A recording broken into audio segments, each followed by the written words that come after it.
How's it going, crypto community and XRP Martians alike? This is Jade Martian, and you're now watching the Martian Report. Real quick before we begin, if you're new, please be sure to hit that subscribe button, and if you enjoy my content, be sure to hit that like button. If you really enjoy it, I also encourage you to hit that bell so that you can stay up to date with all the content I'm bringing out for you. This video is part 4 of the Christine Lagarde interview where she's discussing the G20 and global economy. This is our final part and the part that most XRP investors are going to be most excited to hear about, because this is where Christine Lagarde will begin talking about blockchain and how it is going to assist in addressing all the serious global crises that are occurring all at once that we have covered in some degree of detail over the last 3 videos of this series, right? So without further ado, I just want to hop right into it. This is only going to be a 13-minute worth of discussion, but because we're going to be talking about blockchain, it will probably be closer to 30 minutes total with the additional information that I hope to add on, right? So without any further ado, let's jump right into it. And I believe we're beginning with Desmond here, addressing Christine Lagarde where we left off in part 3. Yeah. Well, yes. Right. With your permission, if we could just turn it over to questions. I think that what we'll do is just take like 3 questions at a time. And if I turn to you, if you could just identify yourself and perhaps please keep it to a question rather than a statement. This gentleman over here.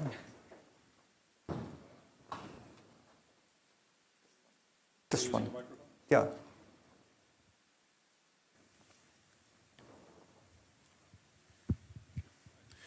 Hi, Carl Golovin. Historically, constitutionally, gold and silver coin were the money in the U.S., and their circulation provided great stability for the working people. Of course, the velocity at which gold could move through the economy was a limiting, constraining factor. With new blockchain and wireless technology, is it possible for gold to be remonetized and circulate and exchanged in the economy digitally and serve as honest money? So, that's a great question, right? And it's right on to blockchain immediately. But real quick, I want to point out something to you, the viewer. What may have stood out to any of you who have been following COMEX Rule 589 and have suspicions that that is actually going to be implemented or applied to XRP to cause a price shift, right? While I'm not going to advocate for that actually being something that is in the works of being done right now, what this gentleman has just presented is very much so a very real potential outcome for this digital space, right? Especially if it does become mass adopted as we are projecting it to be, as we seem to be seeing all the appropriate signs of occurring, right? So the idea is that, can we back a digital asset with precious metals and therefore enable us to transmit the value of those precious metals around the world without having to move the metals that are backing our currency around the world with them, right? It would be a one-to-one kind of pairing for the digital asset with however much gold they back each asset with. So let's see how Christine Lagarde responds to this. I guess that question was directed at me. I guess Desmond's going to. I'm originally South African, and the answer is go for gold. No, I'm kidding. This gentleman over here.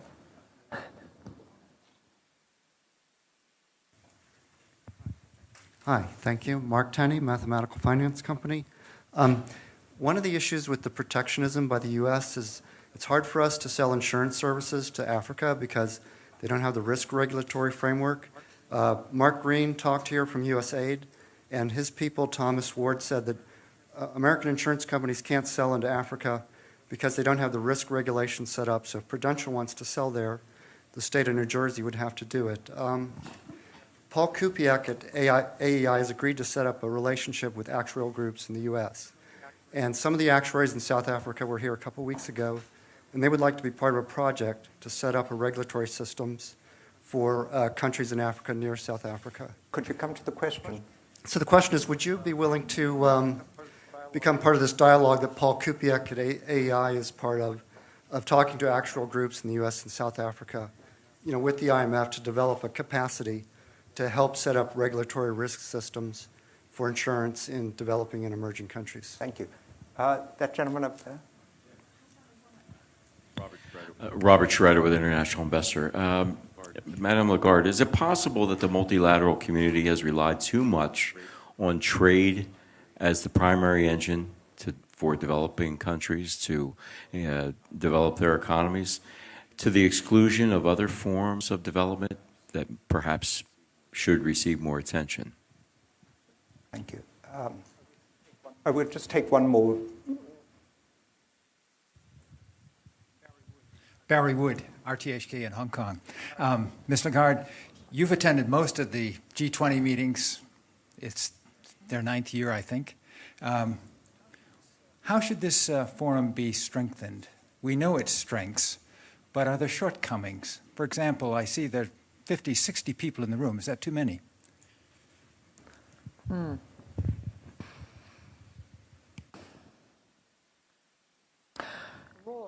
The role of gold and silver and how it can be associated with distributed ledger technology, it's something that we have not explored, but certainly we are very, very keen to explore distributed ledger technology for all sorts of purposes, particularly in the fintech world. So before she continues on to her next point, let's be really clear what she just said to anybody that's in COMEX Rule 589 camp that's still sitting there thinking that these individuals are out there preparing for this, right? You just heard straight from the horse's mouth, so to speak. Christine Lagarde is saying that this is not something that she, at least, is aware is being discussed, at least that she's not willing to publicly disclose. And I think that what's important to note here is that she's saying that it's not even something that's been discussed, right? So she's not denying that this is a plan that they're making. She's denying that it's even on the table yet, right? So that to me says that that 589, if it is going to be applied to any digital asset, it's not even at the forefront of anybody's focus right now. That's not the intention of what they hope to do with the blockchain as of right now, right? Now, she's obviously going to get into some degree what they see blockchain being used for in the near future, but we can say with pretty high degree of certainty, as fuddy as it may be, that 589 is just not in the works right now. It's not in the works for this month, right? So, I still expect to get great news out of G20 and out of these the FATF that is being developed and hopefully will be agreed upon at G20 this year. But it's pretty clear just upon the way that she answered his statement in regards to precious metals that this is not something that is on the table. Unfortunate as that is, I'd love for it to be as somebody that holds pretty big bags in XRP. I'd love for it to go out that way, but we have to have some degree of trust that these individuals are not going to come out and blatantly lie about what their plan is, right? And what she said, if there is even the discussions of 589, of that being applied to XRP, then she would have chose her words a little bit differently. She would have said, there's nothing concrete, this is something that's been discussed, but nobody has a stance that I've seen that has a solid stance that's formed out of it. Something along those lines, right? But she didn't. She outright said, no, we haven't even talked about it. So let's see what she has to add in addition to that. And when it comes to accelerating cross-border payment, when it comes to remittances, when it comes to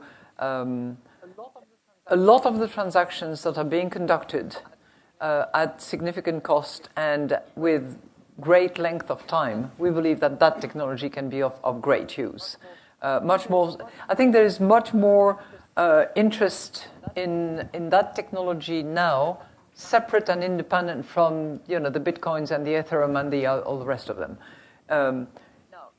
Now, I think. So real quick, again, what does she see blockchain having the potential in cross-border, in remittances, in this transfer of money?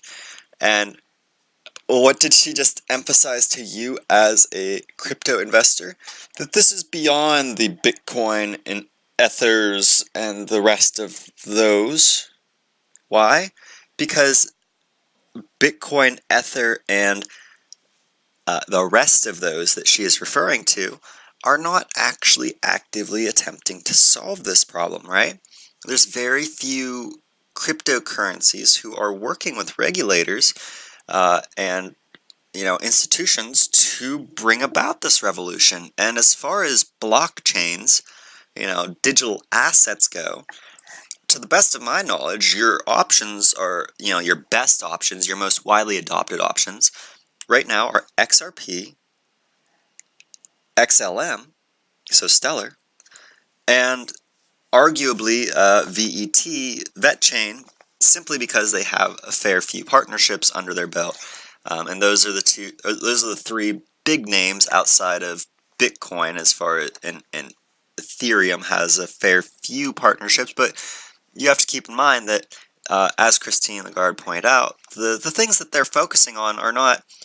It's not time for Ethereum yet. It's not time for VET. We have to lay our groundwork, our framework for our digital financial system to be built upon, for these other chains that everybody's super bullish on to actually be able to have a real world impact, right? So while I do have faith in many of these chains outside of XRP, I see them more as second waves, right? For those of you who have been here since 2017, you're like, second wave, crypto's had multiple waves so far. Well, I mean, from where we are going into mass adoption, right? I think that mass adoption for blockchain, personally, my belief, this is opinion, obviously, my vision is this, that cryptocurrencies are going to evolve in a sort of staggered, non-collective way, right? The market, by and large, has moved in unison. Apologies if you hear the dogs out there. It seems to just know whenever I'm starting to do a video, I guess, right? But at any rate, hopefully you can tune him out and we can stay on topic here. But the point is that this system, in my view, is going to evolve in stages. We're going to see the financial institution framework that Ripple Labs and their competitors in the space are working tirelessly to address here and now. And it is my belief that once that groundwork, that initial liquidity corridor is established so that the global fiat system can just easily synchronize up with it, that's when we're going to really see all these other digital assets really come into their own through the XRP interledger protocol systems, right? So, already gonna give you enough of a tangent on that. So let's see what else we're getting out of Christine Lagarde. I just want to touch again on the fact that she is very, very clearly referencing Ripple XRP, right?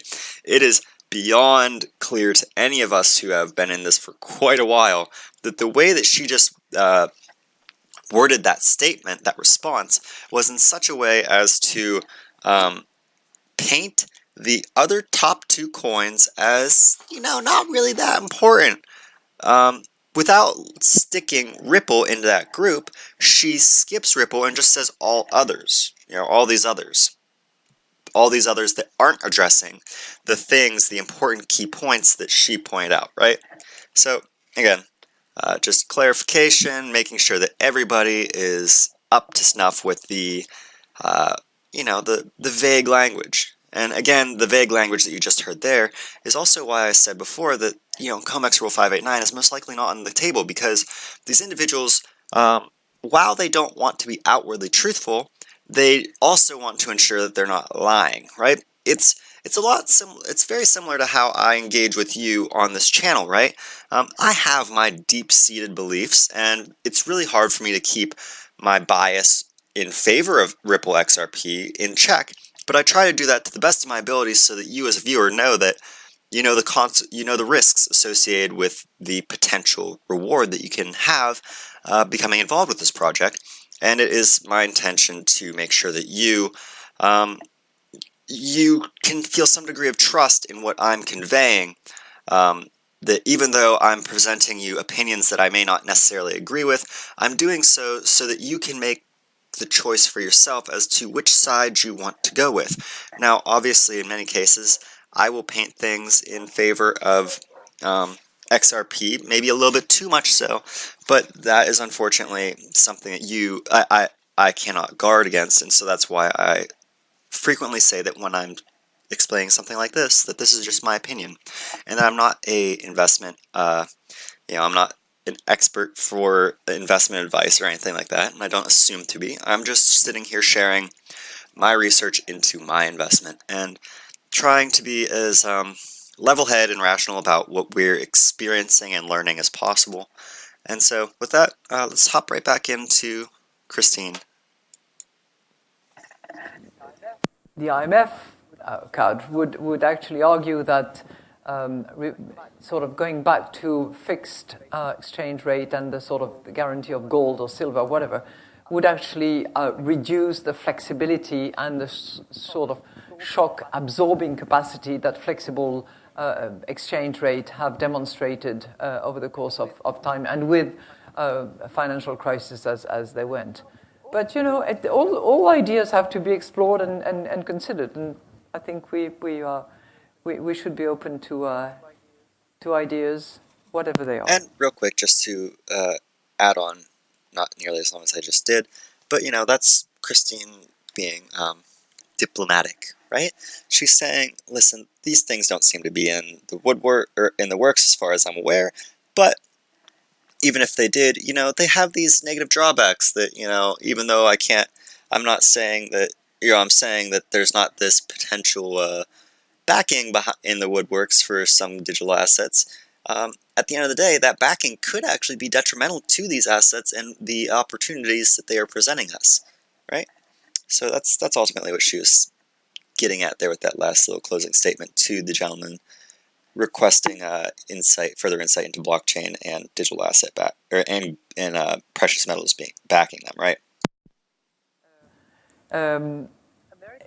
American insurance in South Africa. We have a South African desk at the IMF, and clearly we do not operate at all, ever, at the request of any particular groups, any particular segments of the business. This is not our mandate, this is not our mission. We act at the request of countries, and we provide either policy guidance, surveillance, technical assistance, training, and what have you. If South Africa was interested in having technical assistance to elaborate a better regulatory framework for insurance, distribution, development, or whatever, we would certainly consider whether we can best do that, or whether the World Bank is not better qualified than we are. But it's in that relationship between a member and the institution that could eventually be conducted. Have we relied too much on the multilateral system, or has the multilateral system rather relied too much on trade to the exclusion of other mechanisms?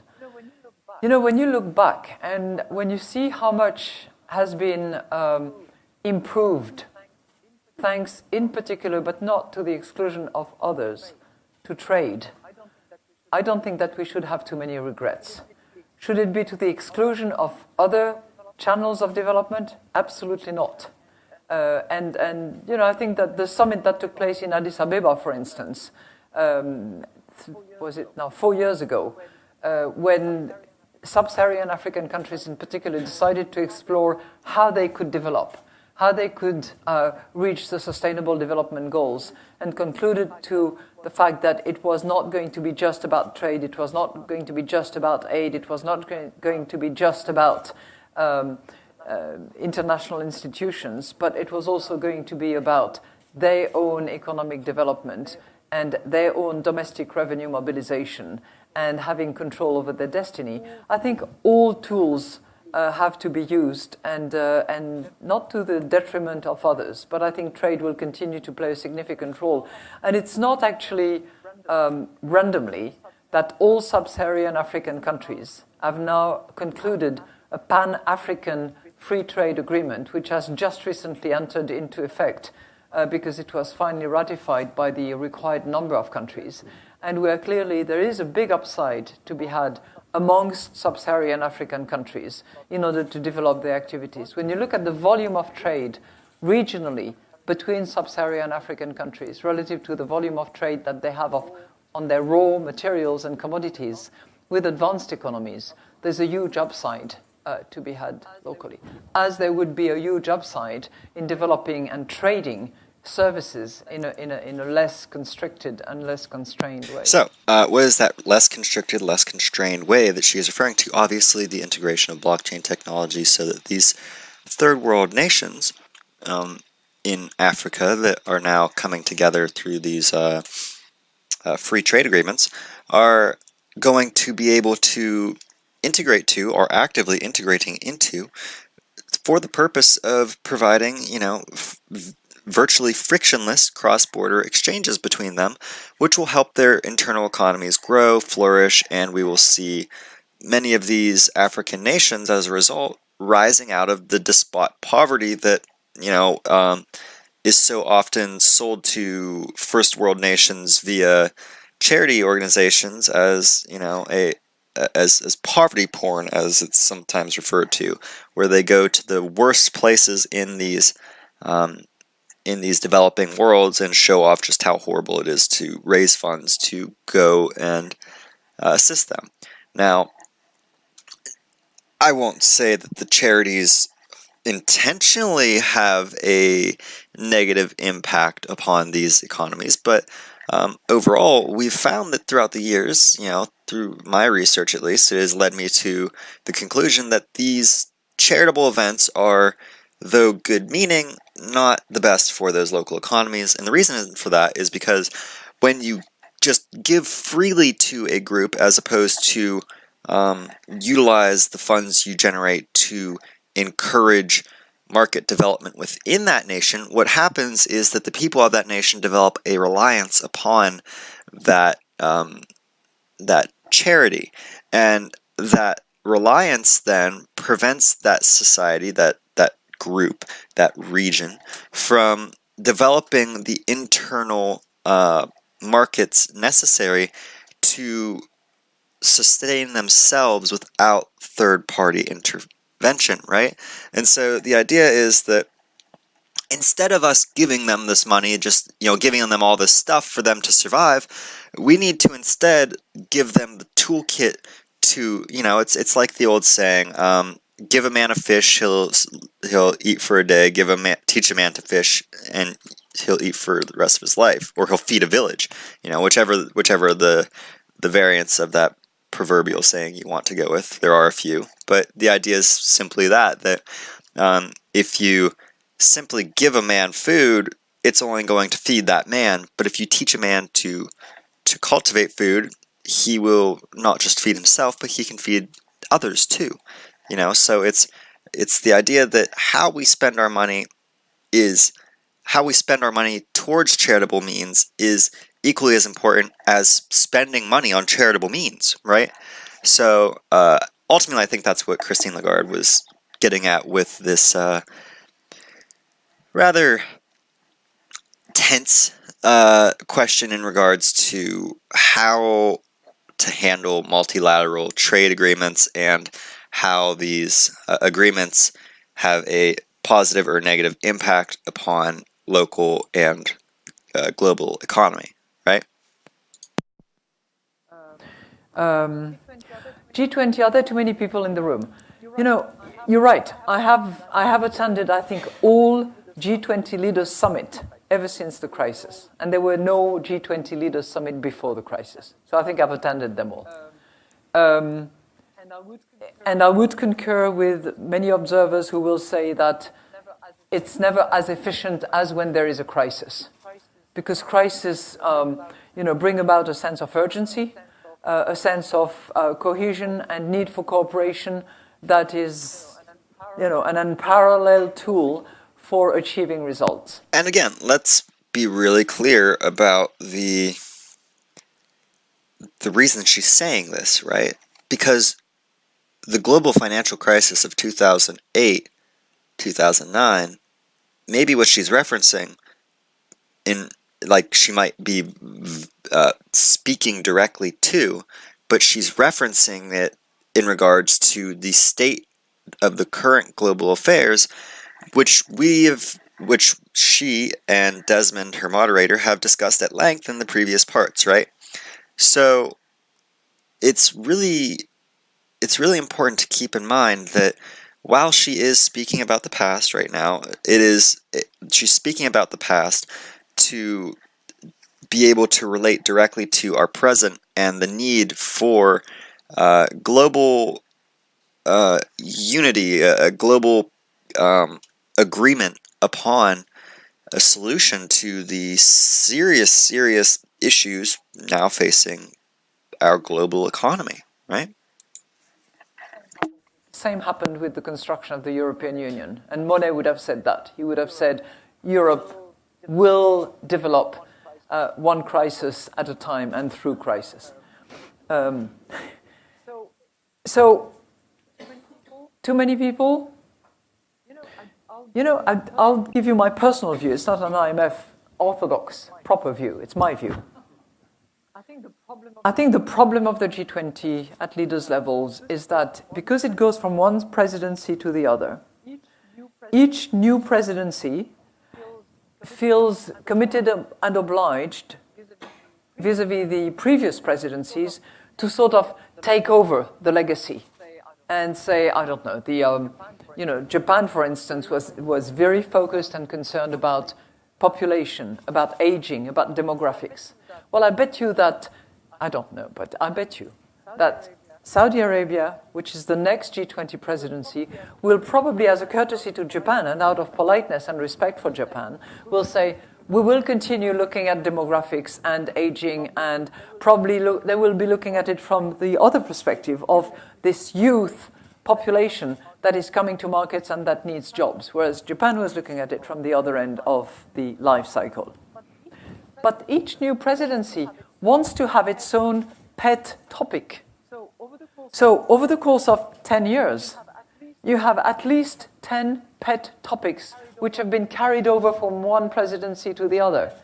And sometimes it's actually healthy when one member says, let's be sensible. Let's just wipe out some of those that we have examined to death, and let's just shorten the list of topics that we're going to be concerned, focused about, and where we're going to be active. There are lots of things that the G20 has achieved recently. If you look at the determination of the G20 to fight against tax evasion and profit base, it's not shifting, it's the BEPS, base erosion profit shifting. There has been significant progress. The automatic exchange of information in order to fight those two phenomena. So those two phenomenon, again, that she's talking about is BEPS, as she said, to work in reverse, base erosion of your essential currency's value is what BEPS stands for in layman's terms, right? It is the erosion of value inherent to your dollar or whatever currency you use, and this is a direct result of the injection of financial aid, aka QE as we call it here in the United States, quantitative easing, into the global economy via this top-down directive that we have seen being utilized throughout the world's economies since the 2008 financial crisis, and before, really, but really became a major talking point since the financial crisis, right? And so her point is that the IMF and the global system has the IMF and the G20 has had a relatively strong impact on curtailing this this phenomenon, in addition to tax evasion, which is a serious issue, especially here in the United States, where corporations are paying zero tax as of today. And I even though the real world, from my perspective, seems to have only gotten worse in this regard, at least tax evasion-wise, Christine Lagarde at least believes that this has begun to get better. We will see how that plays out, but that's her opinion. But yeah, let's see what her closing statements are, and then we can wrap this up. And yeah. I think on corruption, I hope we're going to be able to also make some progress going forward. In infrastructure, there is a hub that was set up under Australian presidency, which has been taken over by the two successive presidencies, and which is now delivering a set of best practices, best tools in order to develop infrastructure in a more coherent and effective way. So I think it's delivering value, probably not as visible or nor as much as when we had the crisis. And of the 60 people in the room, you have a good group of them who are generally sitting in the second or the third row who are effectively doing the work. So you need them in the room.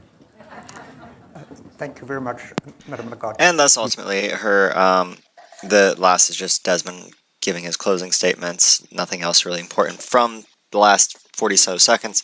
But the idea is that, the G20 is, the big takeaways also that I didn't mention in the last little bit before she finished is that the G20 is, first off, the president will be a member of Japan, or will be Japan. Japan as a nation will be the president of this G20 event, and next year will be Saudi Arabia. Isn't that beautiful though? Because as of right now, Japan is the largest adopter of blockchain technologies, specifically Ripple's XRP related technologies. Saudi Arabia is also, their financial institutions are heavily integrating RippleNet technologies. XRapid, as we've recently heard, is now being utilized to facilitate cross-border transactions between Saudi Arabia and India, right?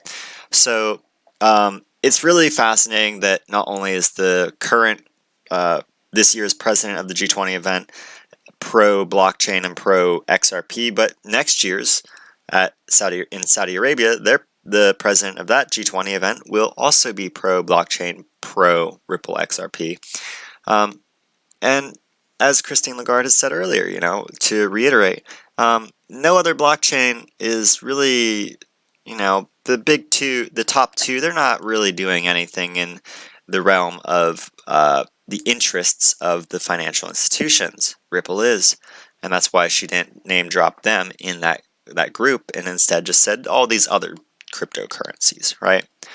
So, at any rate, I hope you've enjoyed this breakdown of Christine Lagarde's interview. If you've enjoyed it, please be sure to share that in the comment section below. Also, I need to give a shout out to Ben Howard, because Ben Howard is the one who turned me on to this interview as Alex Cobb was sharing it, actually. So, shout out to Alex for streaming this originally to the XRP community. Shout out to Ben Howard for informing me that this interview even was occurring. And shout out to you, all my XRP Martians, for regularly supporting my content, viewing these, leaving me your feedback, helping me make sure that my content is as presentable as possible for you and everybody else coming to my channel. If you're not already a part of the XRP Martian community, please hit that subscribe button. Don't forget to hit that like and ring that bell, and I hope to see you in my next series. This has once again been one of my deep dives. I do regular coverage of XRP news articles, so those are far shorter, usually about 8 to 10, 15 minutes long in length. These deep dives can obviously be a lot longer, but I do them in hopes to help you solidify your understanding of not only where we are now in these global discussions regarding blockchain, but also where we are most likely to go as a result, and also providing you hopefully at least a little bit of insight as to where we've been, where we've come from, and why these events that we're seeing right now unfold are unfolding as they are, right? So with all that said, I've been Jade Martian. You've been watching the XRP Martian Report, and I can't wait to see you in our next video. And in the meantime, I can't wait to see you on Mars.